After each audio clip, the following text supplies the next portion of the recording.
I'd like to call the meeting of the Urbana City Council to order. Would the clerk please call the roll? Ms. Ammons? Here. Mr. Brown? Here. Mr. Jacobson? Here.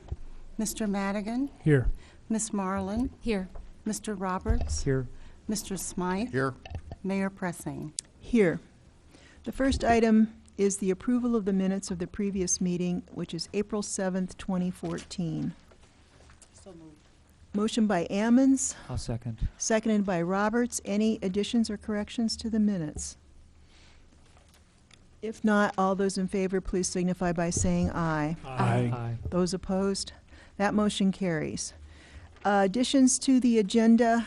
I will make a correction to the agenda on the electronic agenda that was published. There's a request to utilize city funds for the Sim Hackberry to recuperate costs, but we didn't get that on the printed agenda, and the memorandum from Arbor Division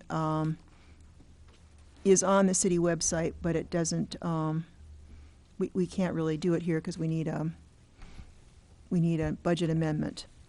So the other item is we have a closed session for property acquisition issues. Is there a motion on that? Second. Do you want to cite the statute? Okay, to add it, okay, let's add it then. All those in favor, please signify by saying aye. Aye. Okay, then we'll have a motion. Charlie? I move that we go into closed session for the purposes of property acquisition issues pursuant to 5 Illinois Consolidated Statutes 120/2 C5. Is there a second? Second. Okay, motion by Smythe, seconded by Marlin. Would the clerk please call the roll? Ms. Ammons? Yes. Mr. Brown? Yes. Mr. Jacobson? Yes. Mr. Madigan? Yes. Miss Marlin? Mr. Roberts? Yes. Mr. Smythe? Yes. Mayor Pressing. Yes. Okay, we'll go upstairs in closed session, and we will be back. I move that we go back into open session. Second. Okay, motion by Smythe, seconded by Jacobson. Would the clerk please call the roll? Ms. Ammons? Yes. Mr. Brown? Yes. Mr. Jacobson? Yes. Mr. Madigan? Yes. Miss Marlin? Yes. Mr. Roberts? Yes. Mr. Smythe? Yes. Mayor Pressing. Yes. Okay, we're back. The next item is petitions and communications. I have two, and if anybody would like to address the Urbana City Council, please fill out one of these little cards, which are on the back table right in front of the doors, and give them to the clerk, Phyllis Clark. Okay, Martell Miller. Is Martell, okay.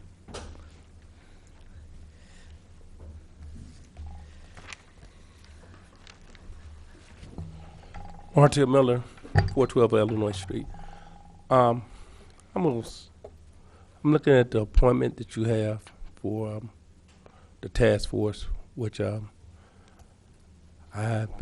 think that would be a very good selection as is right now. But I was looking at why we don't have a young black male, 25, 35, that could have been selected as he lives it, he knows what goes on, and he's around people that it happened to, and that would have been a good perspective to bring to a task force.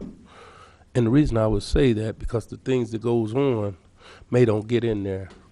Because it was a Urbana police stops a few weeks ago, and it was a young lady.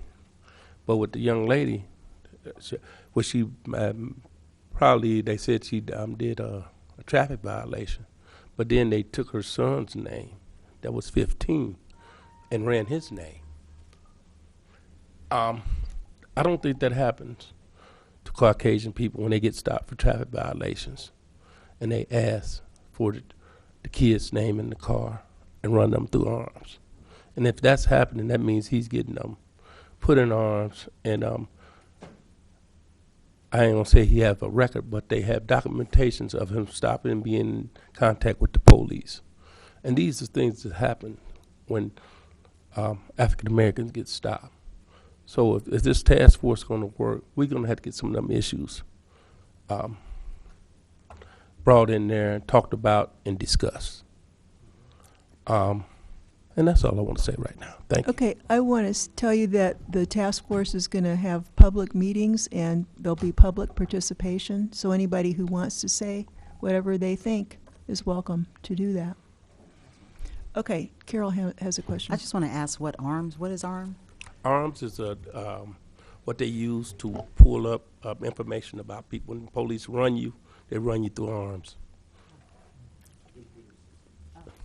Eric.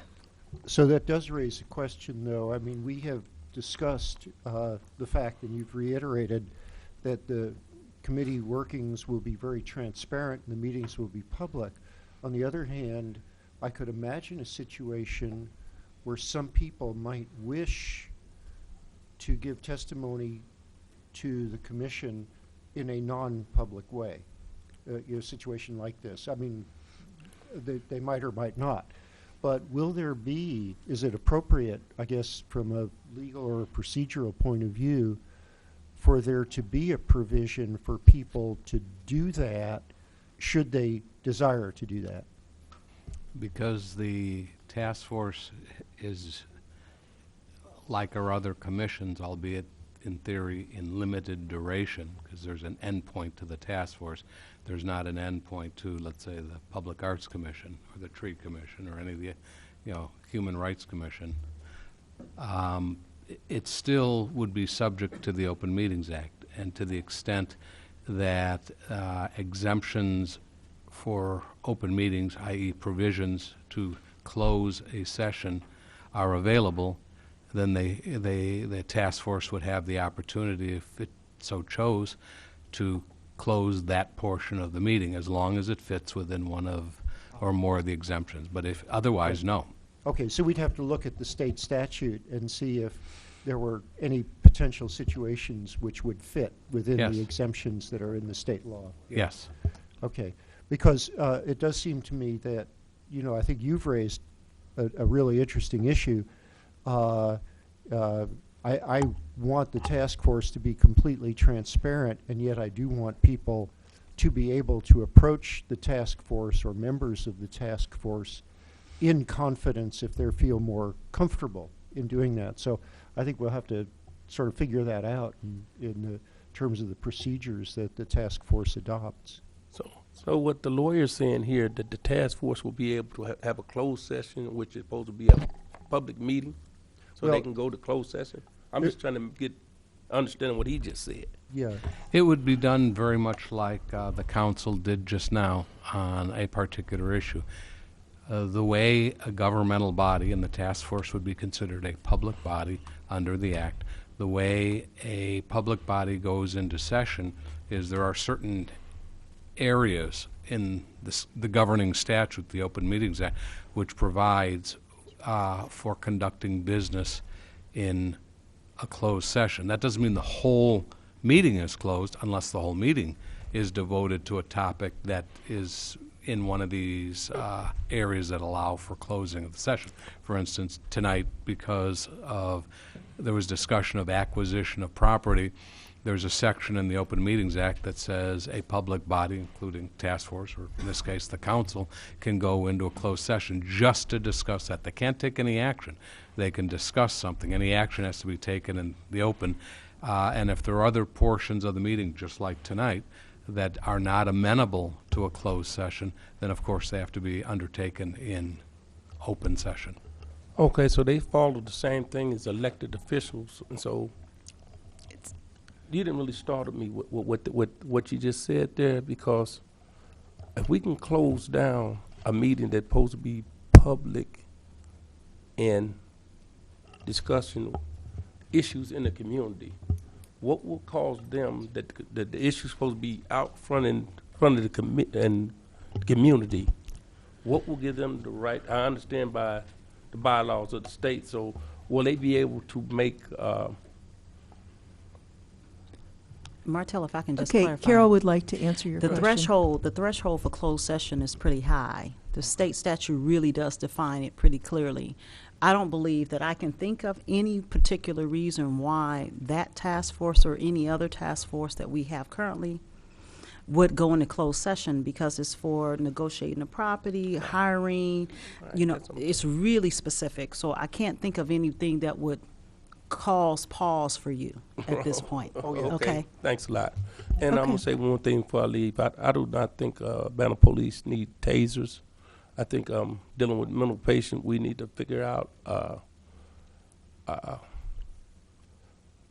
don't think the best thing to do is to tase someone that's mentally ill.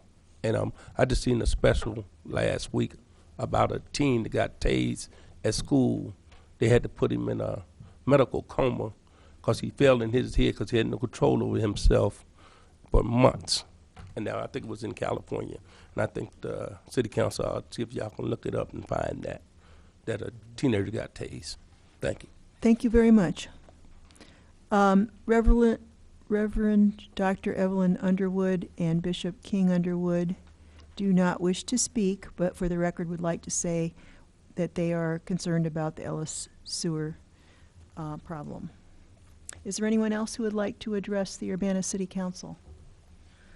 Okay, I do have a notice that we have a bicycle, I think a bicycle, our bicycle plan is going to have the second public meeting on Wednesday, this coming Wednesday, April 23rd, from 6:30 to 8 p.m. at the Urbana Middle School. Is there anyone else who has an announcement or communication? Okay, we will move on. Unfinished business, I don't think we have any at the moment. Reports of standing committees. Mike Madigan.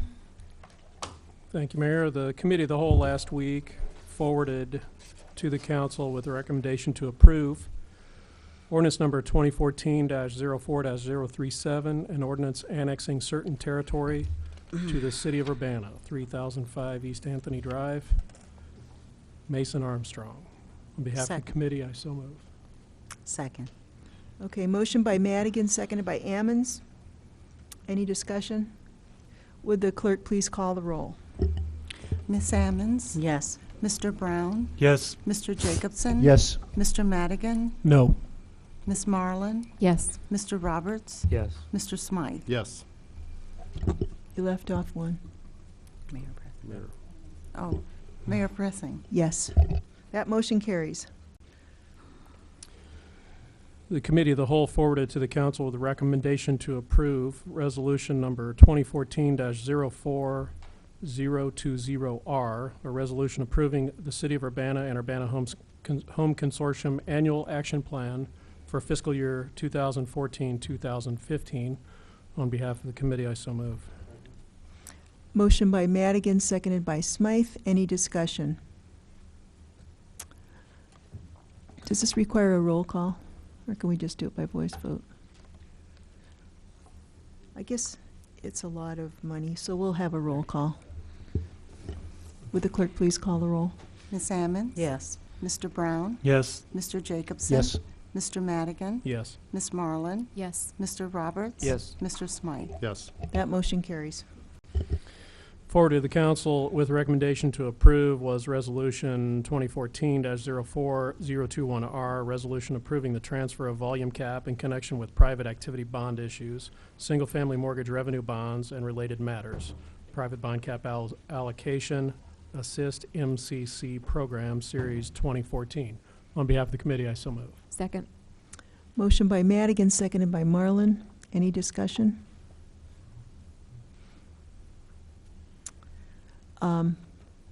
All those in favor, please signify by saying aye. Aye. Those opposed? That motion carries. The Committee of the Whole forwarded to council with no recommendation. Wait, you need to go to D, I think. We just did D. No, we did see. We did C. We just did C. I'm sorry. The Committee of the Whole forwarded to the council with a recommendation to approve resolution number 2014-04022R, resolution approving the transfer of volume cap in connection with private activity bond issues, similarly single-family mortgage revenue bonds and related matters. Private bond cap allocation, EIEDA, Series 2014. On behalf of the committee, I so move. I'll second. Okay, motion by Madigan, seconded by Roberts. Any discussion? All those in favor, please signify by saying aye. Aye. Those opposed? That motion carries. Okay, here we are. The Committee of the Whole forwarded to the Council with no recommendation. Agenda item E, agreement between the City of Champaign as lead agency for MetCAD and the City of Urbana. Is there a motion? Charlie? Yeah, I guess, well, Mayor, this would be your part, I would think, to recognize folks. Okay, Charlie is I'd like- making a motion. Yeah, I'll move approval of the agreement between the City of Champaign as lead agency and the City of Urbana. Is there a second? I will second. Okay, motion by Smythe, seconded by Roberts. Any discussion? Oh, Bill Brown. Yeah, this is the one where we're going to put off paying this year's increase and spread it over 5 years. Right. So this year's increase is $127,000. Next year's increase will be about $80,000 roughly. So next year's increase over what we've been paying will be about $207,000 plus the $25,000 that we're putting off. So that'll be about $232,000 more next year than Next year's increase is 200,000? No, next year's will be 80, but we still have 127 okay. from this year, Okay. plus 27 that we have to pay for the next 5 years. So I guess, it seems to me it's kind of like financing your power bill. You're going to have to pay it eventually. So I don't really think it's a good idea, but I could support it if we start planning for how we're going to reduce the budget by $232,000 now, so that next year when the budget comes up, will be $232,000. We'll have that $232,000 to pay. Well, of course, the plan is to change the state law so that it reflects the reality that there are other forms of communication besides landline phones with MetCAD. So that's the plan, is that what we're doing right now is unsustainable. So that was the arrangement that I made with MetCAD, that if they would let us put off our payment, I would devote my time to trying to get the state law changed. So we're making progress on that. Anyone else, Charlie? Yeah, I would agree that it's not sustainable to have huge increases like that, but I think something Bill asked for a couple weeks ago is still resonating, which is we don't have a full budget for MetCAD. We don't know exactly what they're doing, what they've got planned. For their own benefit, in relation to the public, they need to be more transparent, and they need to tell us exactly what they're spending and why they're spending it and what their plan is long term. I mean, we need to see that detail out there. And I think that would help the public understand that if they want to have a very high quality 9/11 service, equipment needs to be purchased to keep that going. And we're at the point of making certain purchases to do it. But at the same time, we can't be expected to take money out of sewers and roads and police and fire to put into a possible luxury item if we don't know what it is, because it could be a luxury item. We don't know what it is we're paying for here. And so I still think that we need to get the details out there and to understand them. And I wish the mayor lots of luck and full support in getting the law changed, because I think we do need to come up with a way to finance 9/11 long term. Anyone else? I'll just. Eric? Do we have any idea, just in thinking about, I don't have any particular reason to doubt that MetCAD does everything as expeditiously and efficiently as possible. On the other hand, I don't have any evidence one way or the other. And one of the things that I'm wondering about, communities all across the nation have 9/11 instigated dispatching. How cost effective is ours compared to that in other communities? Is there any data available on that? Well, I happen to know that in the city of, or the village of Dalton, which is in Cook County, they are paying $900,000 a year, and they are village of about 21,000 people. So we're paying 500,000 for, and maybe if we paid this bill, we would be paying 627,000, roughly, a little bit less than that, for a city of 41,000 people. So I do think that MetCAD statewide is, compares probably as the model for the state. And I'd be happy to bring the budget. Maybe we could have Ralph Metcalf come back and go over the budget with you. But I think they do use the money wisely. Yeah, and I have no reason to doubt that. On the other hand, I'll quote I'll quote a Republican: "Trust but verify." We do that. Okay, Carol. I'm glad the mayor mentioned Dalton because I did call the state rep for Dalton. Oh, okay. And missed his call because I had to come to council. But the important part of the discussion, after looking at several other cities in the state, that I don't believe anybody's current system is sustainable. And until this issue came up, we didn't even have a way of saying, wait a minute, we can't continue to pay for this. And I think they're in the same position that we're in. And I will speak to that state rep this evening, asking him, would he support this idea?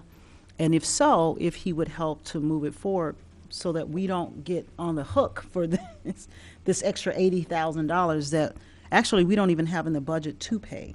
Mm-hmm. So the goal in the long term for the whole state probably is going to be the best to change the state law so that we can affect the entire state at one point and then reduce the burden on everybody at the same time. So And you did talk to another Chicago area legislator? that said that they could see the reason to change the state law to address this issue. And I don't know about Dalton, but it seems like we pay less than their small village, and they should certainly be in support of something like this. And they're paying $900,000, and we're only paying $6 or something like that. So we really need to look at this, I think, statewide. So hopefully they'll support moving it in this session as opposed to waiting. Well, I'm sort of gearing it toward the veto session. But there are state senators that want to get something done right now. But I think that since this is a statewide issue, it's going to take more conversation, and different villages and cities are in different positions. But I think the reason MetCAD is so good is that it is a county-wide system, and now we're getting Rantoul in. And I know that in McLean County, Bloomington is separate from the rest of the county, so they don't have a very sustainable system either. And so that's why I say that MetCAD, I think, is kind of a good example. Diane? Well, I agree we need to change the state law. There's a whole long list of state laws that we apparently need to change this year, and this is one of them. And normally I would hate deferring a payment like this. It's a basic public safety payment, and I just don't like doing it as a matter of policy. But on this one, I can do it for at least a year and see how things shake out this fall, and hopefully we'll get that law changed. Okay. Anyone else? Okay. There's a motion by Smythe, seconded by Roberts. It's an agreement between the City of Champaign as lead agency for MetCAD and the City of Urbana. Would the clerk please call the roll? Ms. Ammons? Yes. Mr. Brown? Yes. Mr. Jacobson? Yes. Mr. Madigan? Yes. Ms. Marlin? Reluctantly, yes. Mr. Roberts? Yes. Mr. Smythe? Yep. That motion carries. Thank you all very much. Mr. Madigan. Okay.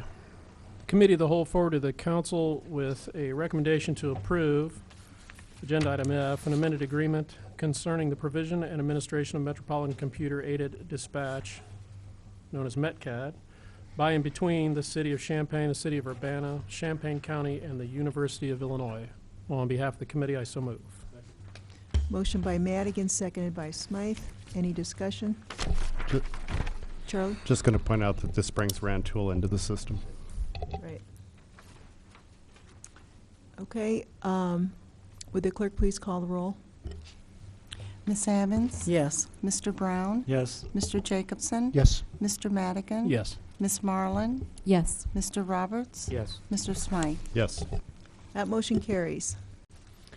Mr. Okay. Madigan. Okay, for agenda item G, as a liquor license holder in the city of Urbana, state law requires me to recuse myself from discussing or voting on this issue. So I'll hand the chair over to Dennis. All right, thank you.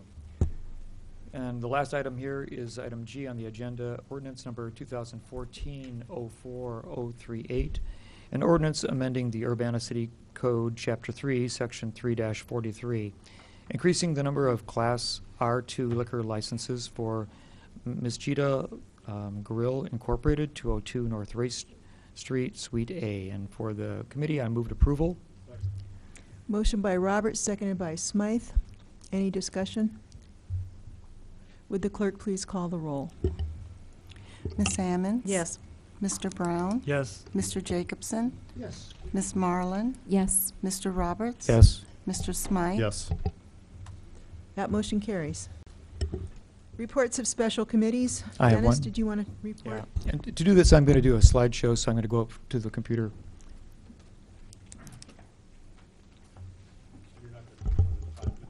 I was going to give him 10, so I was going to be nice.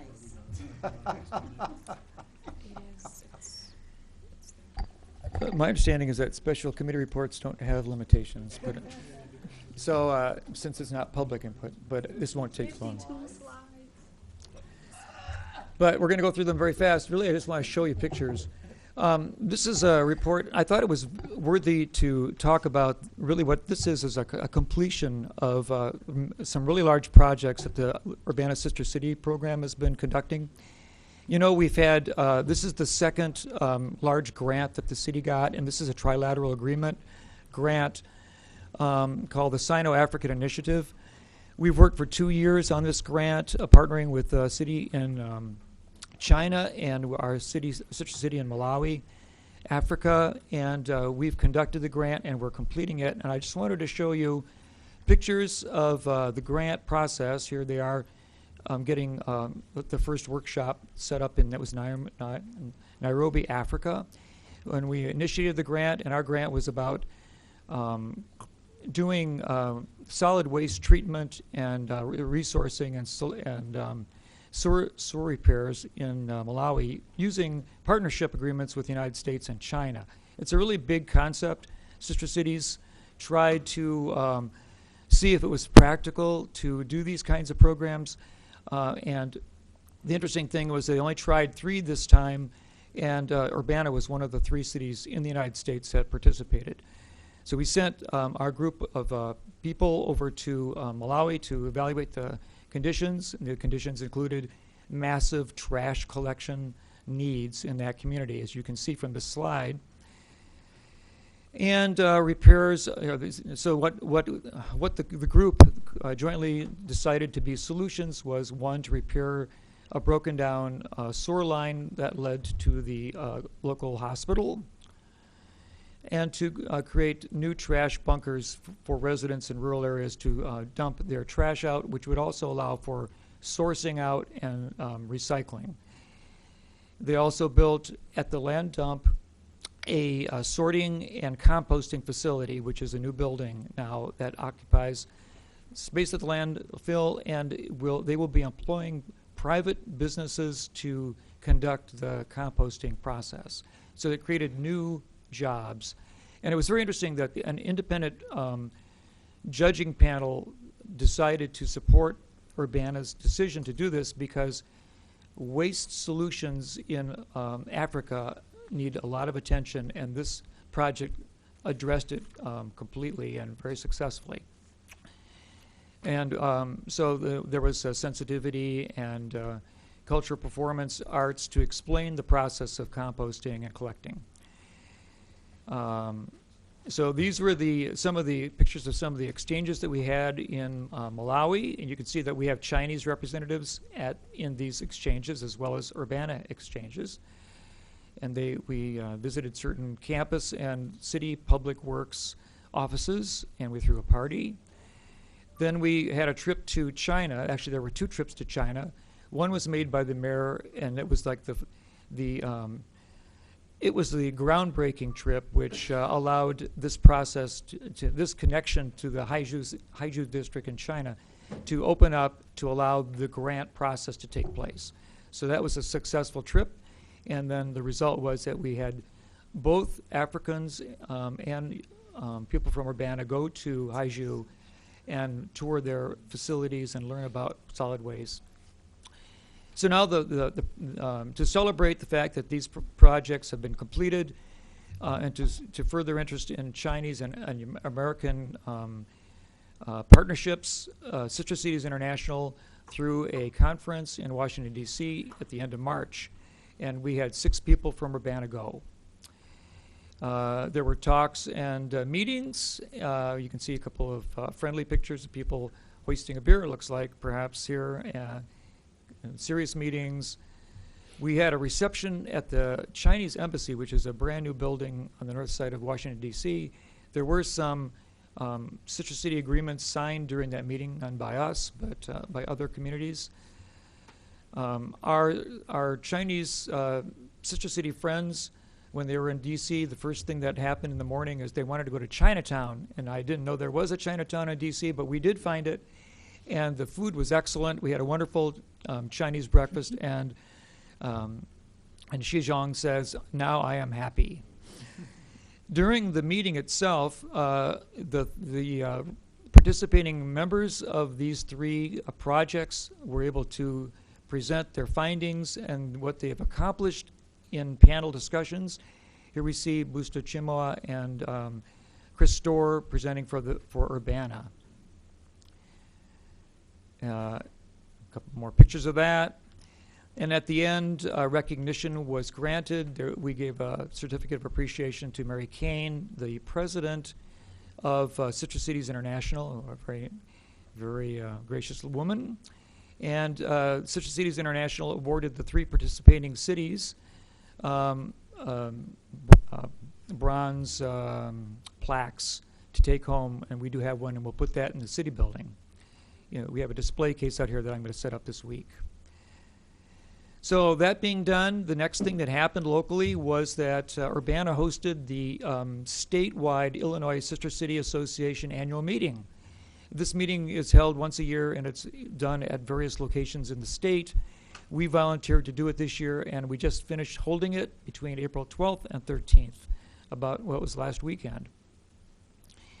It was held in the Urbana Landmark Hotel, and I will tell you that people really enjoyed the hotel, and they enjoyed their stay very much.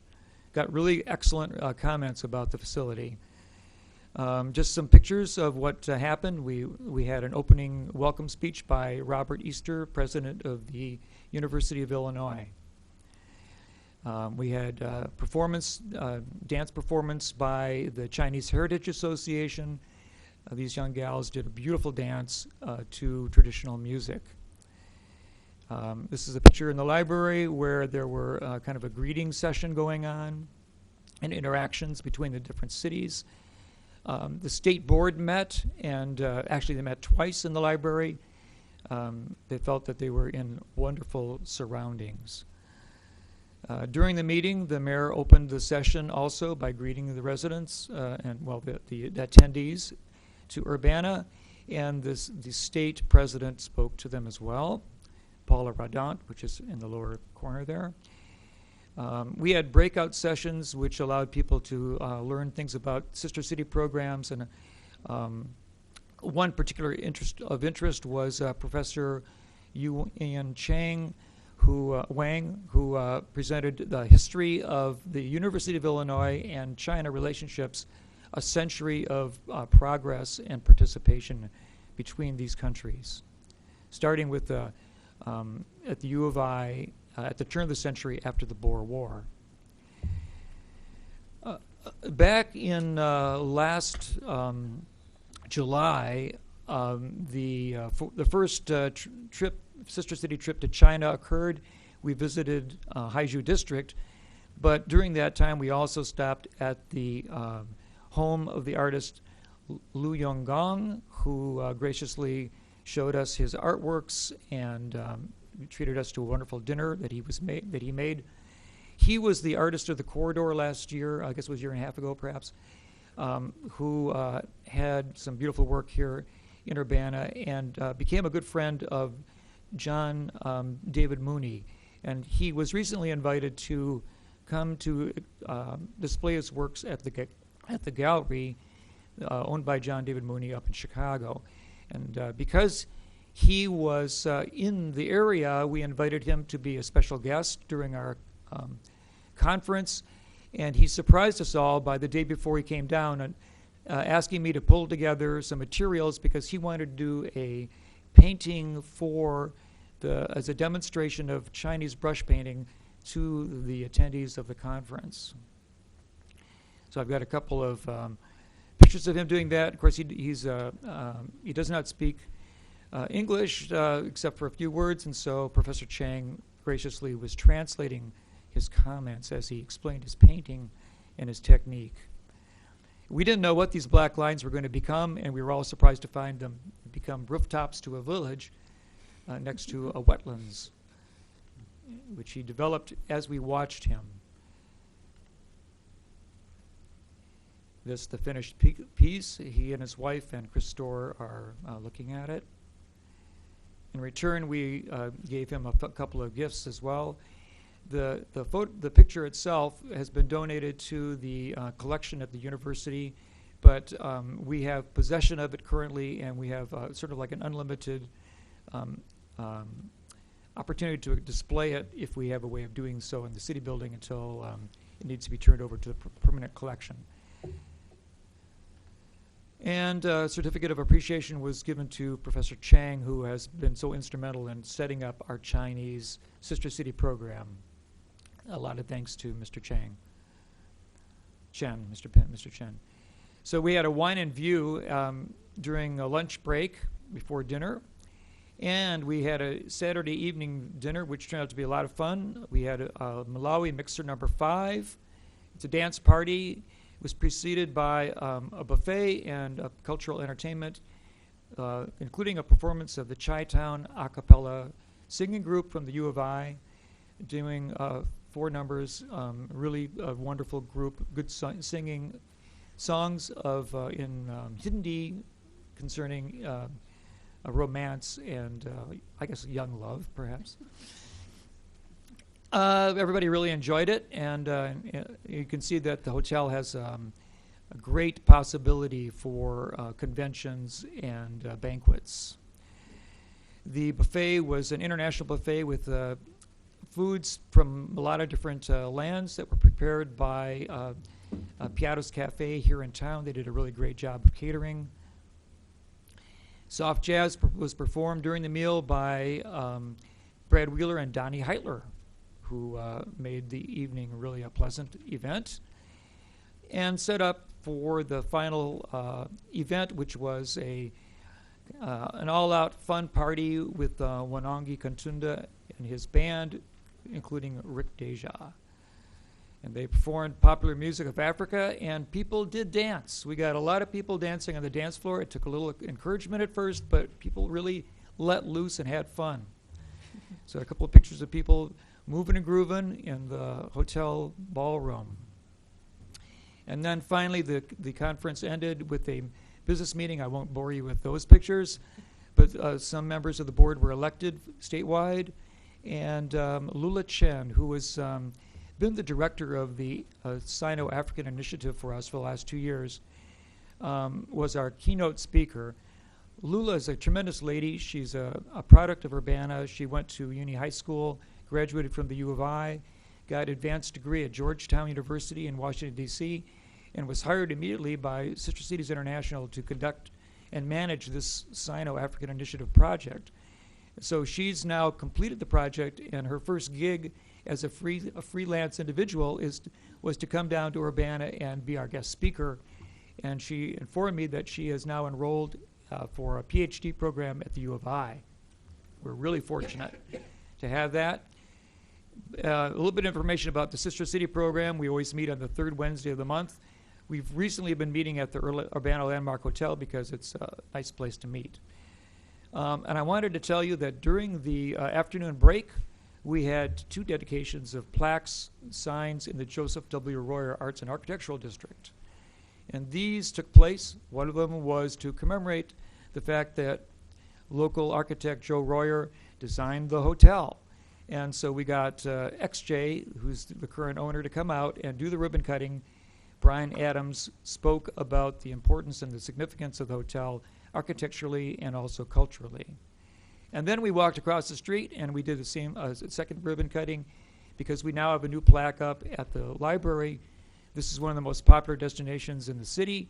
And the foundation, the Library Foundation Board came out, and the new director of the library, Celeste Choate, was on hand to do the ribbon cutting and to assist us with more comments by Brian Adams.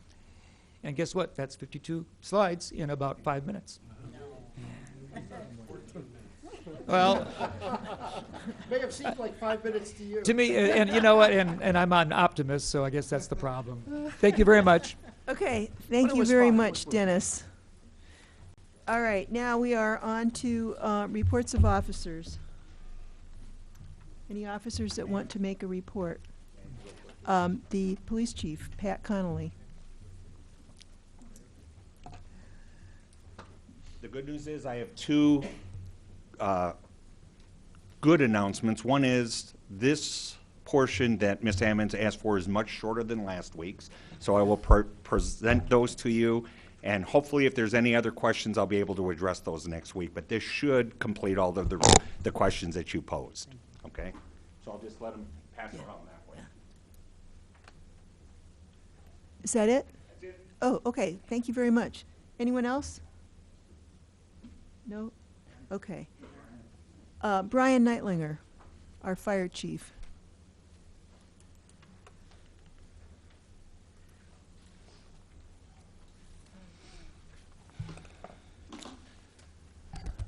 Last Wednesday, I sent a note to council members that we had received notification from Senator Durbin's office and Representative Davis's office that we received a FEMA assistance to firefighters grant, and then the formal notification came on Friday in the form of a letter attached to an email. And it's a fiscal year 2013 grant that we received. Division Chief Chad Hinch wrote the grant with the assistance of firefighter Jeff Orr, who did all the legwork for him. But the total of our purchase is going to be $118,592, and we will do a 10% match of $11,859. And basically, that includes $104,000 of rescue tools and equipment, $6,500 of overtime for training, $8,000, just a little over $8,000 for instructor fees, airfare books, for an instructor that's going to come in and do a train the trainer class for 9 of our employees to kind of continue this process to, I guess, the latest training and extrication in some of the safer cars that are on the road that have high tensile boron steels. And that's basically the purpose of this grant. We'll be replacing 4 sets of hydraulic extrication tools, so every engine in Urbana will have new tools that operate at twice the pressure that our tools do now. They're capable of cutting these new steels.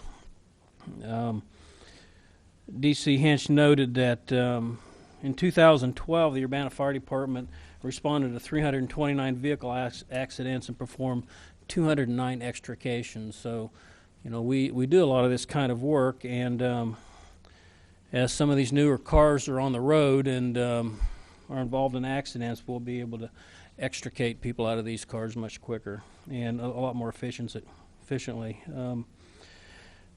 The training I was talking about, we're going to train 9 employees on a 16-hour vehicle extrication course. We're going to bring a nationally renowned instructor up from Texas to do the training. The grant's going to pay for textbooks and the training, and so we'll have trained the trainers to kind of perpetuate the training for our employees. In addition to the hydraulic tools, we're going to be getting a stabilization strut package, and the purpose of the struts are if a car's up on its side or on its top, we stabilize the car with struts, and and the struts kind of can quickly be deployed to make the scene safe for our people to work at. Also, the plastic cribbing sets that basically we can shore a vehicle up, and an 8-piece airbag set, and the airbags do lift very heavy loads for us, and we lift the loads and crib them. So anyway, I think I'll just close by saying that we've already got our matching funds. We had about $18,000 available in our equipment replacement fund 2 years ago, and we've been waiting for this opportunity to be able to turn our $18,000 into $118,000. So I want to congratulate DC Hinch and Firefighter Orr on a job well done. Okay, thank you very much. Thank you very much, Chief. Okay, any other reports of officers?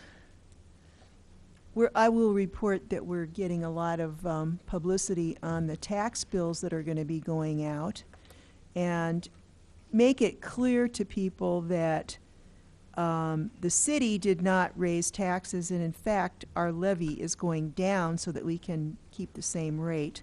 But when people see an increase in their tax bill, what they are paying for is what had been paid for by Carl.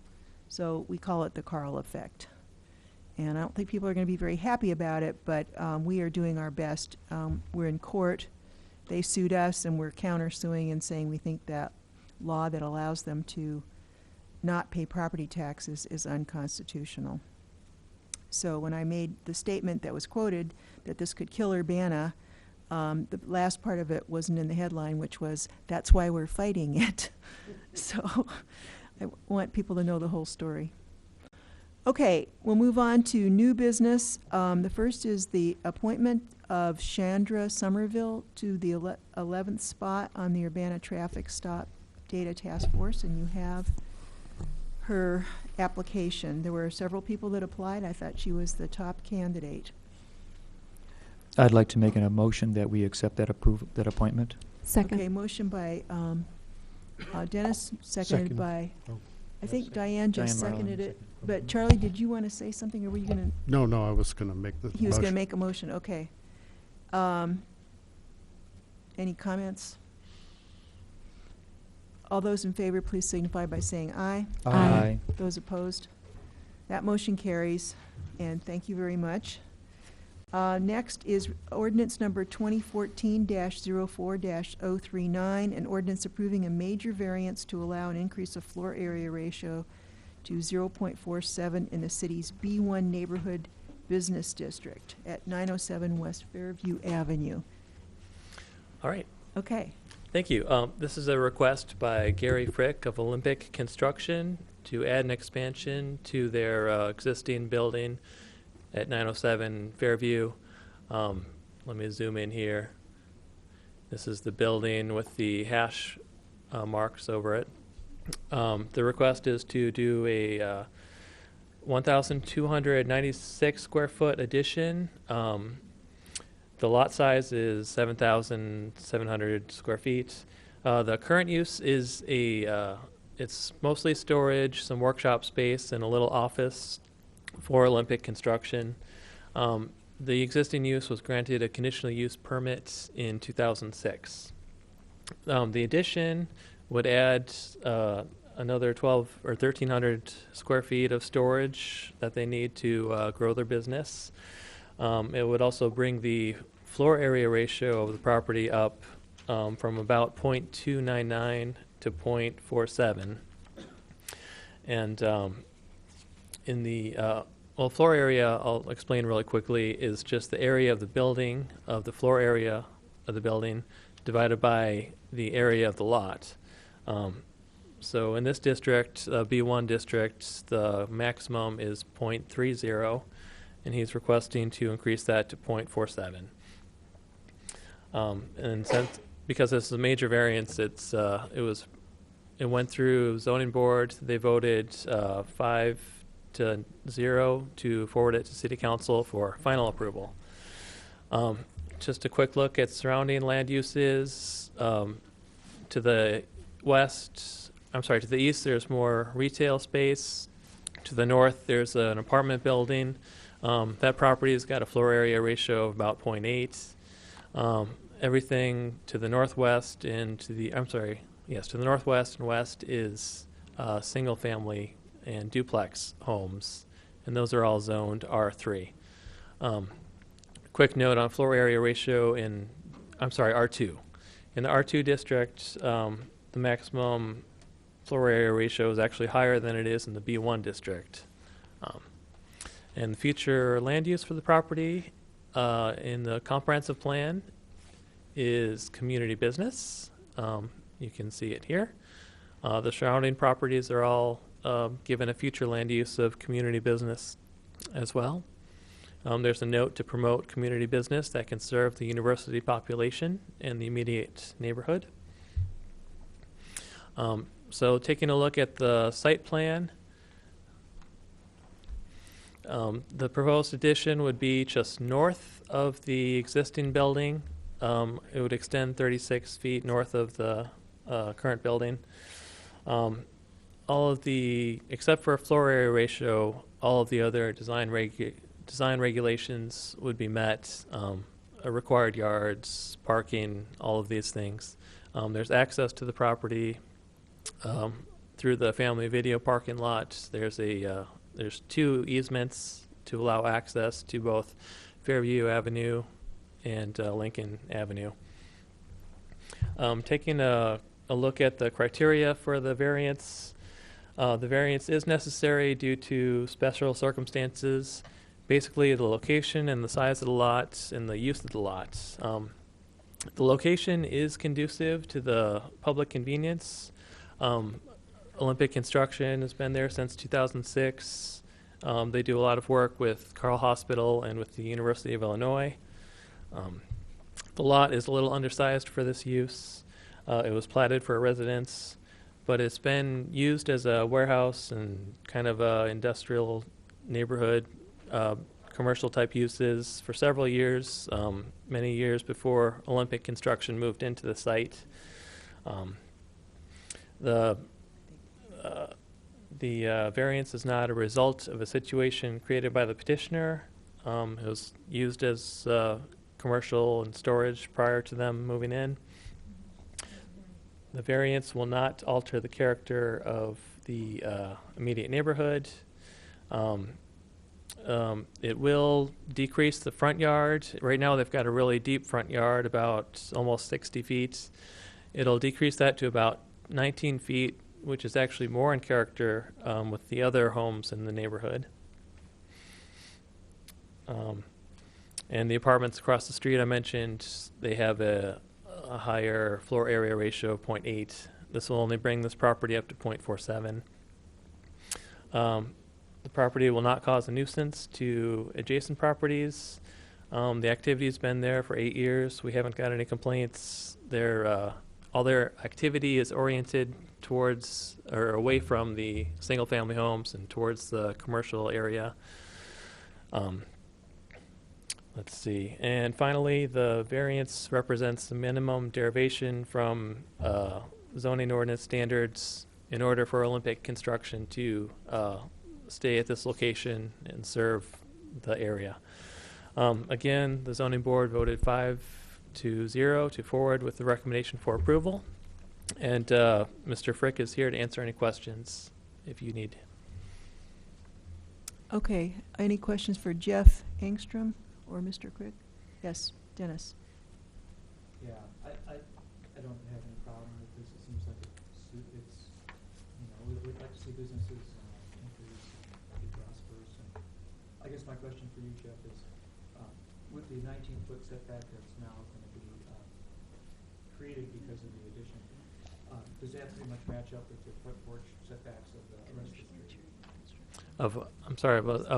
Does it match? Does it match the current setbacks that are pretty much on the rest of the street? Oh, the rest of the street, yes. You can kind of see here. I believe the adjacent one is about 18 feet. The other one's maybe 23 or so, but it does match most of them. And then the only other comment I would make would be that it would be nice to have the facade that faces Fairview Street have either a gable or a couple of windows on the back side of the building so that it looks less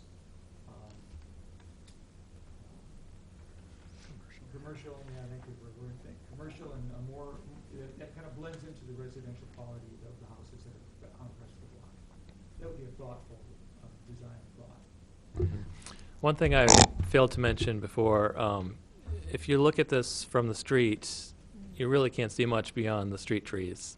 You have to kind of go over to the family video to look into the property.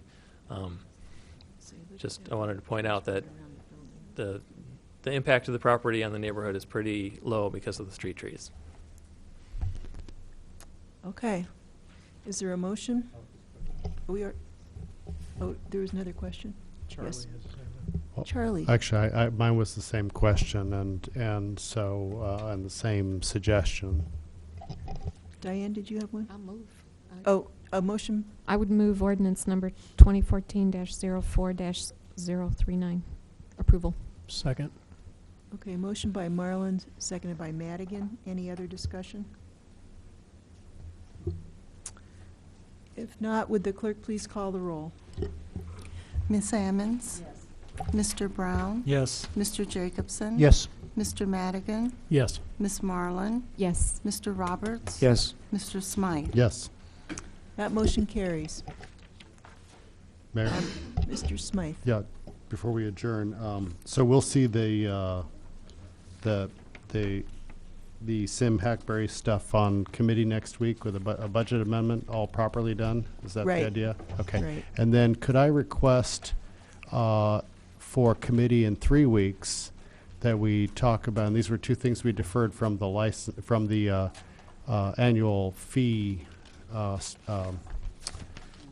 increases, that whatever the document is called, the manual of fees, schedule of fees. Thank you. That schedule of fees. There were a couple items in there that we'd asked to look at again, which is the ambulance fee and T3 licensing. And I sent around a notice. I sent around some research that I had on T3 licenses, asking for feedback from Public Works and Legal and the mayor's office, and I've gotten no feedback. So, but I'd like to get that moving. Okay, we can put that on the agenda. Anyone else? We are having a meeting tomorrow, a special meeting. Will be a closed session for collective bargaining issues, and that starts at 12:30 here. Oh, excuse me, in the second floor conference room. Okay? I just want to say that I did send notice that I Right, would be right. absent Right, but for we'll tell you what happened. previously Don't worry. scheduled. Okay, there being no further business, this meeting is adjourned. Thank you all very much.